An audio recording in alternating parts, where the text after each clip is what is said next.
Hi guys, welcome back to Careyberry. So today I am in a slightly different location. Still have a bookcase, but I'm in my bedroom because my boyfriend and his brother are watching the League of Legends Worlds finale, and I figured that I didn't want to wait, so I was like, I'll just come in here and film instead. And it feels really weird sitting down while I'm filming, but I kind of like it, so I might film in here more often, like if, I don't know, if something's going on in the living room.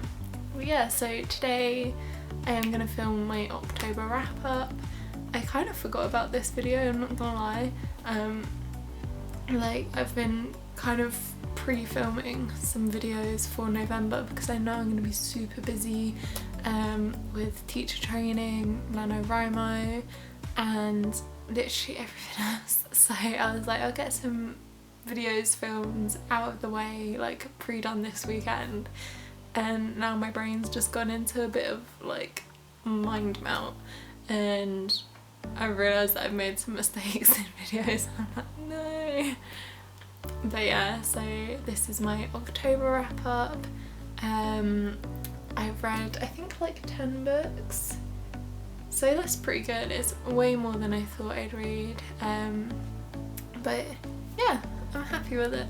Ooh, and happy Halloween, because today as I'm filming it it's Halloween, and I might try and get this video out tonight, if not tomorrow, but happy Halloween. Okay, so the first book that I read this month I don't actually have because I got it from the library. Recently the libraries near me have reopened and I got a membership, and then I got a book, and it was, so I read this in one sitting, like it was a super easy read, and it's My Sister the Serial Killer by Oinkin Braithwaite, and I really loved it. It was really fun. It was like the perfect way to start October, because I mean it's the spooky month, and it's like My Sister the Serial Killer is about this woman's sister who is a serial killer. Like she kind of murders or attempts to murder all of her boyfriends, and her sister helps her like clear it up. So that was like a perfect like thriller to start the month with, and in the UK it's also Black History Month, and on the 1st of October I think it's Nigerian Independence Day, and it's set in Nigeria, and I think the author is Nigerian, so it was like a really perfect way to start the month that I hadn't thought of until I was actually reading it, and then I was like, whoa, hey. But yeah, so that was fun. Yeah, it was a really interesting book. I literally read it in a matter of hours, like I couldn't put it down, and yeah, I actually really enjoyed it. The sister is very strange in it, like 100% a psychopath, but it's a really really good read. Like it's I think it's a YA, like it's written like one, and I found that really interesting because it's kind of, well, it's not really, it's kind of like one of the first YA thrillers that I've read, and I really enjoyed it, so that was fun. I think I rated it like 4 stars because I really enjoyed it, but it wasn't quite 5 stars for me. Moving on to the second book, which I started the day after, is The Fellowship of the Ring by J.R. Tolkien. I enjoyed this. Much to the disappointment of my partner, I did not rate this 5 stars, and I'm pretty sure he wants to kick me out of the house, but I did enjoy it. It just wasn't quite like The Hobbit for me, and I know that The Hobbit is told very differently. It's a very, like, it's much more accessible, but honestly, like, I couldn't really tell that much of a difference. I think people always say that The Hobbit is easier, and I don't disagree, but to me it just, I don't know, there was just something about them that was quite similar. This one was a lot heavier and a lot denser, but I did really enjoy it. It's still kind of told with that nice narrative style that I like. It still feels like a fairy tale-esque, so I really enjoyed that. There were some quotes in this that I really liked. I can't think of it now. Oh god. So one of the quotes in this, I wrote it down, was advice is a dangerous gift, even from the wise to the wise, and all curses may run ill, which I really liked. I don't know why, I really liked that quote. And there's a lot of times in this where I was just like, wow, the writing is so good. Not that I didn't expect that, because I knew that J.R.R. Tolkien is a really good writer. I mean, you have to be for so many people to love your books, but I don't know, it still kind of takes me away sometimes. One thing that I also realised is that I still don't like Frodo.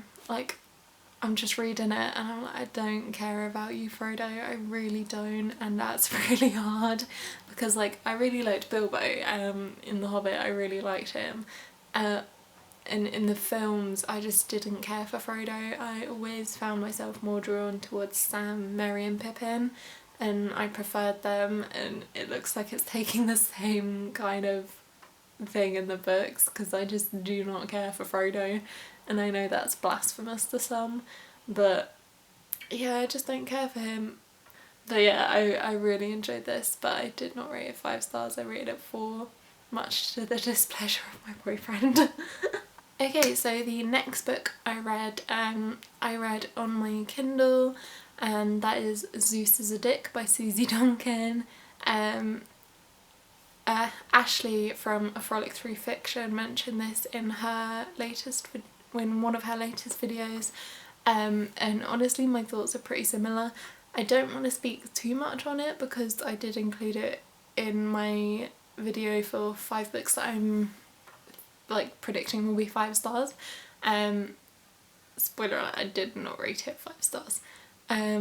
But yeah, I had a lot of weird qualms with it, and I thought it was interesting, it was funny, but kind of forced funny, and I thought it would work a lot better in like a format like Drunk History, the series, because it, like, when I was reading it, it read like an episode of Drunk History. Like, I think if there were actors playing out the roles with the exact phrasing from the book, it would be really funny, but in book format it just didn't do it for me. And it's not massively surprising, Susie Duncan wrote for Horrible Histories, so I think that's where I'm getting the like Drunk History, Horrible History vibes from, but yeah, it just wasn't for me. But I will speak more about that in my reaction video to 5 books and predicting 5 stars. Okay, one battery change later. The next book that I read in the month, I've had on my shelves since it came out. I pre-ordered it, and then I don't know why I didn't get around to reading it, even though it's a really easy read, but that is Loveless by Alice Oseman. I really enjoyed this. I thought that it was such a lovely story. I know that some people think that it doesn't have good ace rep. Some people really love the ace rep that it has. Obviously asexuality is such a varied spectrum that it's really going to depend where you fit on that, and if you relate to Georgia as much as others do. I know some people love it, I know some people don't, but although I'm not asexual, I found it a really interesting and lovely story. It's got huge found family elements, and it was just lovely. Like, it was really relatable in places. Like, let me explain what it's actually about first. I keep doing this. So it focuses on a girl, Georgia, and her friends. So I can't remember what they're actually called now, but she goes to Durham University with 2 friends, and she's never been in love, she's never really fancied anyone, and she feels like there's something wrong with her, but she like goes to uni and she's got a flatmate who is quite sexual. Like, she goes out a lot and gets with a lot of people, and Georgia starts to think there's something wrong with her, but it's not until she accidentally kind of stumbles onto the term asexuality and aromantic that she probably starts to kind of identify with those and realise that that is her and that she's not like broken or weird. So it's really lovely. It's like a journey of self-discovery, and it's just a really beautifully told story. So yeah, I really enjoyed it. I rated it 4 stars because I don't know why it wasn't 5 stars for me, but I did really enjoy it. And yeah, I just thought it was such a lovely story, especially for people who really need this rep. I can imagine that it's really quite moving. It was really cute. I really loved the friendships as well. Yeah, at times I found George's character a bit annoying, and I was like, well, why don't you just like apologise to your friends? But I did really enjoy this. Okay, so the next book that I read this month has been on my shelf for the longest time. Like, I can't even remember when I got this book, but I know that it was absolutely years and years ago, but I've just never read it. And this month I was like, you know what, I'm gonna read it, I'm gonna pick it up, I need to read it, it's been there for the longest time. And this is Every Day by David Leviathan. The concept of this one really intrigued me. So there's a person called A, and each day they wake up in a different body. Never the same body, but I don't know, this idea is just fascinating to me. So every day A wakes up in a different body and has to live their day in that body. So they could wake up as a male, female, like trans person, non-binary person, like any different race. They just wake up and they're that person, and they've got to kind of spend the day pretending to be them so that nothing seems amiss. And they've never met someone else like them. But so A wakes up in the body of Justin, I think it was, and he falls in love with Justin's girlfriend. And then it's kind of strange, like he's kind of stalking her, and like he keeps trying to meet up with her and like talk to her. I found it really interesting, but at times I was like, this is a bit creepy. But it was told so well, and I found it really interesting. Yeah, the end, I don't know, I liked it. I can see why it would lead to another book, but I don't think I'd read a sequel. I did enjoy it though. Like, it was just so fascinating. I think at the start I wasn't a massive fan. Like, as it went on I liked it more and more. I really loved the concept, but at the start I wasn't a massive fan of the writing and the kind of description of Rhiannon, who is the girlfriend that he falls in love with. And I found it to be a bit like, I'm not like all the other girls, or she's not like all the other girls, you know. So that kind of grated on me a bit, but as it went on I enjoyed it more and more, just because of the like aspects of it that were really like compelling. So yeah, it was a weird one. Tear up though, I did cry a little bit at the end, but I did only rate it 3 stars. So yeah, interesting. Okay, the next book I read was one that I've been meaning to also read for a very long time. I've had this book for years, and even though it's quite small, for some reason I just always put it off. But recently I found out that my partner's brother hadn't watched the film, and I love the film, and then I kept seeing Spoopy Hole like put it on her story, and it just made me want to read it. So that is The Great Gatsby by F. Scott Fitzgerald.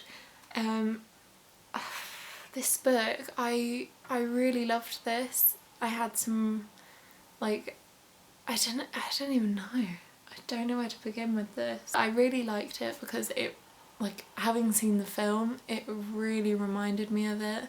Like, you can tell that the film is quite truthful to the book, because the narration style is there, like it puts you right into that kind of 1920s culture is so immersive, and I don't know, maybe I shouldn't have watched the film before because it was like in my head when I was reading it, but at the same time I really liked it, and I can see why it is a classic. I did have some problems with it, like when I first watched the film I was quite young, so I didn't really pick up how racist Tom Buchanan is, and that definitely comes through a lot more in the book. Rewatching the film it comes through, but especially more in the book, and though I don't know, I could sense some anti-Semitism in the book, but I wasn't entirely sure on that. I kind of googled it and I couldn't really see anything come up, but I was wondering about that as well. But it was a really good book. There were some really good quotes in it as well. Like, hold on, I keep writing these quotes down because like some of them I just don't want to forget. So it's, whenever you feel like criticising someone, just remember that all the people in this world haven't had the advantages that you've had. And I really liked that as well. I think this book is extremely quotable. The way it's written, the narrative style is just beautiful, and I think it makes it very easy to quote, and you can see why like English teachers rave about it. But yeah, I did really enjoy it. I rated it 4 stars, and I don't know why I didn't rate it 5, but it just wasn't quite a 5 for me. So yeah. The next book I read this month I read on my Kindle, and that is Girl in the Walls by A.J. Gnus. I found it to be a really interesting concept. It kind of reminded me of that Supernatural episode where there are people living in the walls of a house, because that's the concept. So there's a girl, I think her name's Elise, I know it began with an E, and she lives in the walls of a house where the Masons live. It was her old house, and after an accident she runs away and lives in the walls, and the people in the house have no idea. So occasionally the people in the house will start to notice things like the food will go missing, or a door will be open that wasn't, or something like that, which I found really fascinating, and it also made me really scared because, you know, like when your house just makes noises and like it's the pipes or something. As I was reading it I was terrified that it was more than that. Like I was literally checking like the backs of the wardrobes before bed, which is really stupid because I know that it's not like a thing here, and it did make me really glad to live in the UK where the walls aren't cavernous in houses. So that was good. It was that kind of book that you just don't want to read late at night, because it's so creepy, but it was also really sad as well. Like the way it dealt with grief was really interesting. But yeah, there was it was genuinely a really good book. I really enjoyed it. And there were some really, really tense moments as well that were quite like they were that tense. So that was enjoyable. So I rated that book 4 stars, and that was an ARC that I got from NetGalley as well. So yeah, I kind of forgot to mention that, but oops. So after that I moved on to 3 Women by Lisa Taddeo. I picked this up in my local bookshop, not knowing anything about it. I'd seen people post it on Bookstagram, but I really didn't know anything of it, and like on the blurb it literally says this is the story of 3 women. Like it really doesn't give you a lot of information, but I'd seen people rave about this, so I picked it up, and then going into it I had not realised that it was non-fiction. I thought it would be fiction, so it really kind of took me by surprise that it was non-fiction. I don't know, I thought the messages in this book were really good, but I just didn't really enjoy it.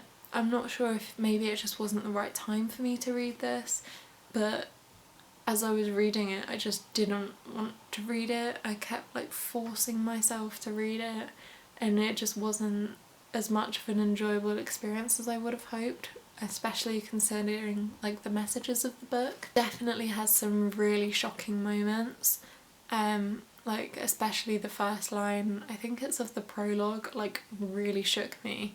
I won't read it out because there's some like, it deals with like sexual assault, well no, sexual harassment, but there's a lot of that in this book, so like be careful if you're gonna read it, if that kind of thing affects you. It was a strange one. And I think what weirded me out about this was that it's non-fiction, but it's told like fiction. Like, it was a really strange narrative because you're reading it, so it's split up into chapters that focus on the three women, but each chapter kind of like is told as if it's fictional, so it really weirded me out. And at points the like perspective would shift, so at points, especially during Maggie's chapters, I noticed this. So it'd be like Maggie did this, Maggie did this, and then like in the courtroom scenes it would be like you feel as if, and I found it really quite jarring. I think that what Lisa Taddeo was trying to do was make it more immersive and put it more onto you and how you feel, and like if you've been in similar situations it could be really relatable, and there were definitely really relatable moments, but it really jarred me because I was like, why is it going from Maggie to you? And I found it really like unsettling, so I didn't quite get on with that. There was also a lack of speech marks, I think, during like spoken word bits, which jarred me. It was incredibly sad, and I really loved the themes, but I didn't love the book, which I found quite confusing. I'm not sure I'll reread it. Like on the blurb it says, from Caitlin Moran, I will probably reread it every year of my life, but I really don't think I will. Maybe if I'm more in the mood for it, but I just found it very strange. I mean, Lisa Taddeo clearly put a lot of work into this book. Like when you're reading kind of the author's notes and stuff, she lived with the women, like she moved to their towns to get more of a feel for it, but I don't know, it really wasn't for me, this one. I only rated it 3 stars. Okay, so the next book that I read was also an ARC from NetGalley, and that was of The Flip Side by James Bailey.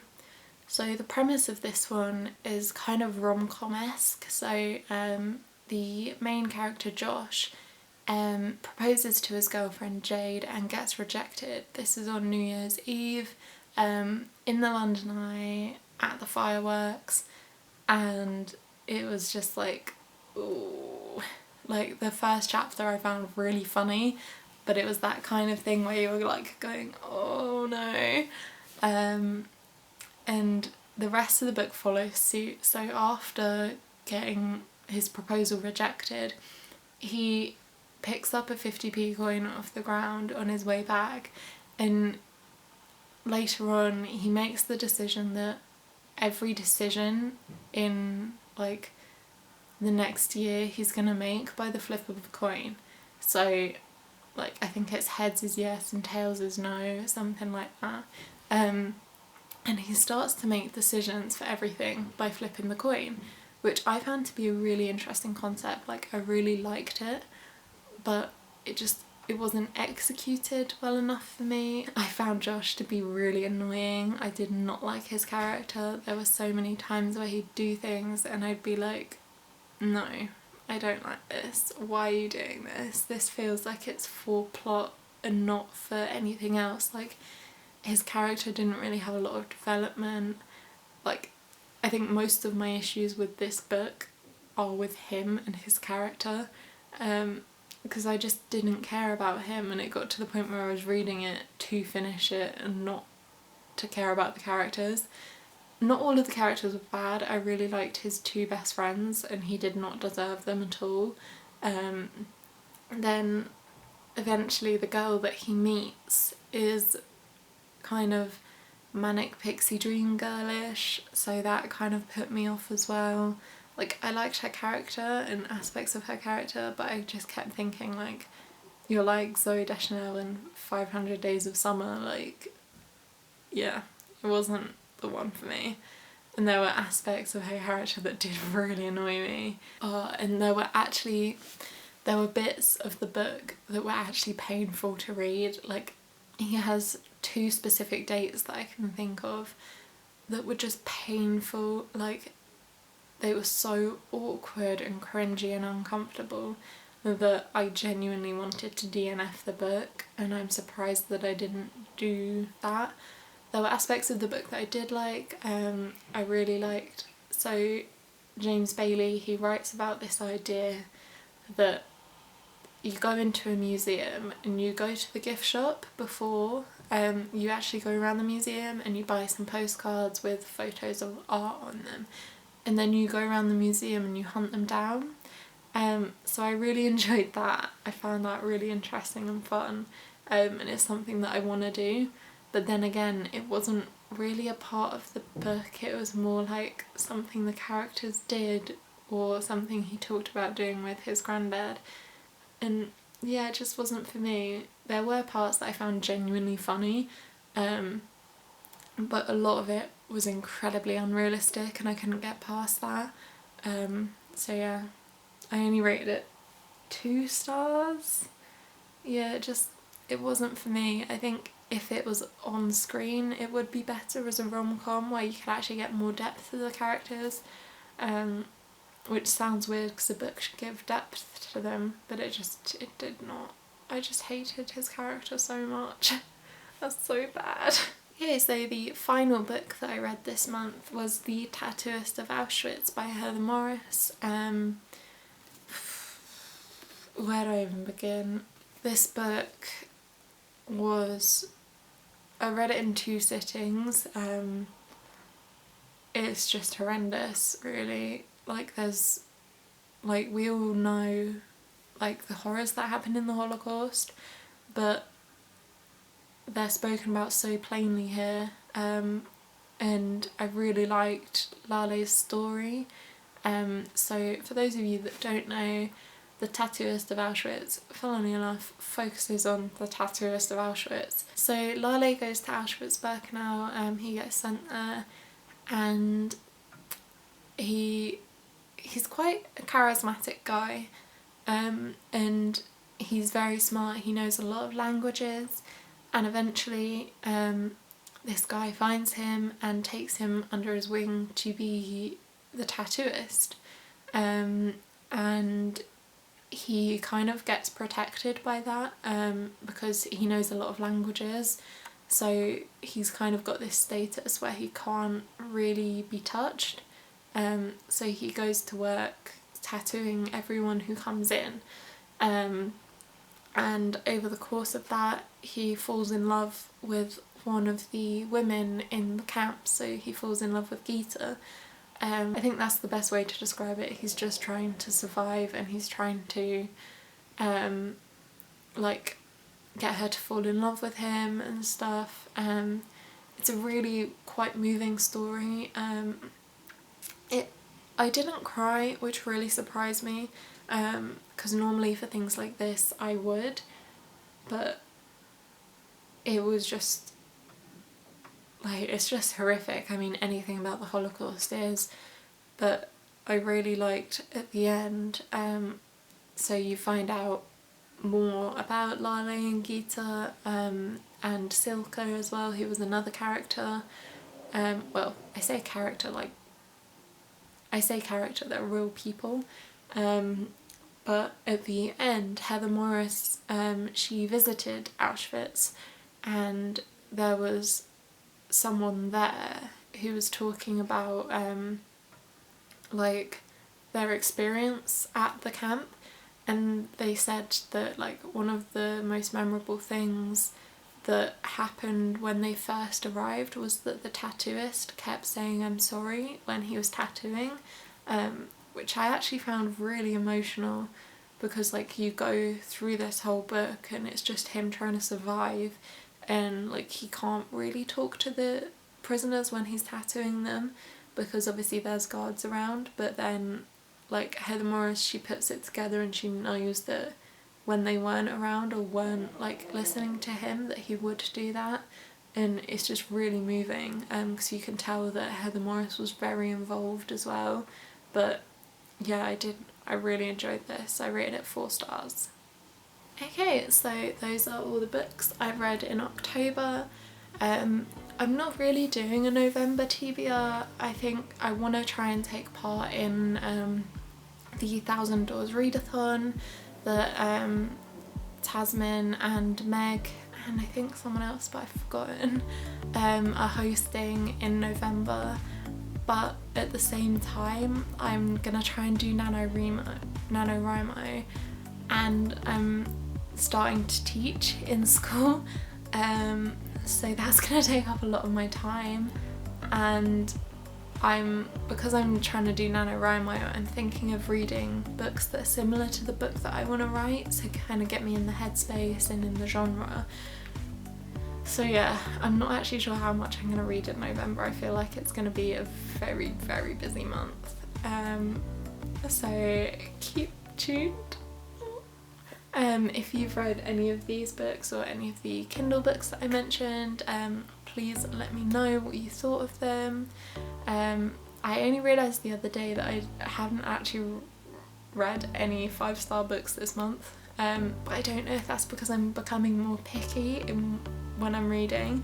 Like, I think that before, at the start of the year, when I was just reading, well, not even just reading for fun, but because I still do that, but when I was kind of reading but not really reviewing, I think that I was much more liberal in the ratings that I gave books. And now looking back, there are some books that I've looked back over having thought of and I'm just like, yeah, that was not that amount of stars, and I've changed it. But yeah, interesting. You have a booktube, Bookstore, whatever. Have you found that your ratings have changed over time? Like, looking back, I just want to change all my ratings because I'm like, no, that doesn't belong there. So yeah, it's really interesting. I want to know what my next 5-star read is going to be. But yeah, let me know what you guys have read this month or any books that you would recommend me in the comments, and don't forget to like this video and subscribe to me if you haven't already. But yeah, I will see you in the next one. Okay, bye guys.